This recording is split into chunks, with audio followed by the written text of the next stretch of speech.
পানি জমে আমাদের স্কুলের ভিতরে পানি প্রবেশ করেছে এবং অনেক পানি কিন্তু অনেকগুলো শ্রেণীকক্ষেও পানি প্রবেশ করেছে। তো সেই কারণে আমাদের আসলে ক্লাস করতে অনেক অসুবিধা হয়েছে। আজকে আমাদের জুতা পরে এসেছি আমরা, আমাদের পায়ের ভিতর পানি ঢুকে গেছে, যে কারণে আমাদের অনেক অসুবিধা হচ্ছে। তো সেই কারণে আমাদের আসলে এখন ক্লাস করার অনুপযোগী একটি পরিস্থিতি ক্রিয়েট হয়েছে। আমরা যারা জুতা পরে আসি, আমাদের যারা মেয়েরা অনেকেই কিন্তু আমরা বোরকা ইউজ করি, সবাই কিন্তু স্কুল ড্রেস ইউজ করি না। যারা বোরকা ইউজ করি তাদের বোরকার নিচেরটা কিন্তু মানে নষ্ট হয়ে যায়। এক্ষেত্রে আমাদের মানে ক্লাস করাটা অনেক সমস্যা হয়ে যায়।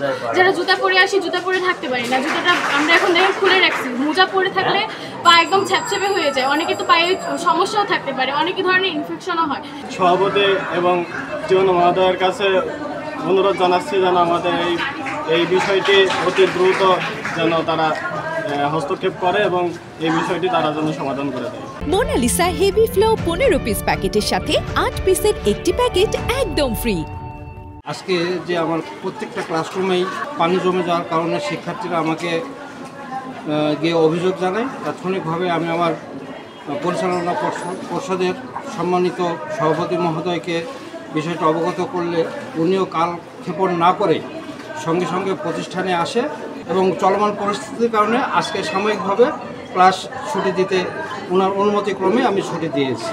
মুষলধারে বৃষ্টি হওয়ার কারণে লালপুর শ্রীসুন্দরী পাইলট মডেল উচ্চ বিদ্যালয়ের শ্রেণী কক্ষের মধ্যে পানি প্রবেশ করে ছাত্রছাত্রীদের ক্লাস করার অনুপযোগী হয়ে পড়েছে। এটার মূল কারণ হচ্ছে লালপুর বাজারের ড্রেনেজ সিস্টেমটা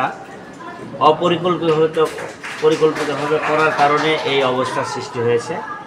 আমি ইতিমধ্যেই ইউনো মহোদয়ের সঙ্গে কথা বললাম। ক্লাসের উপযোগী পরিবেশ সৃষ্টি হলেই ছাত্রছাত্রীদের আবার ক্লাসে আসবে।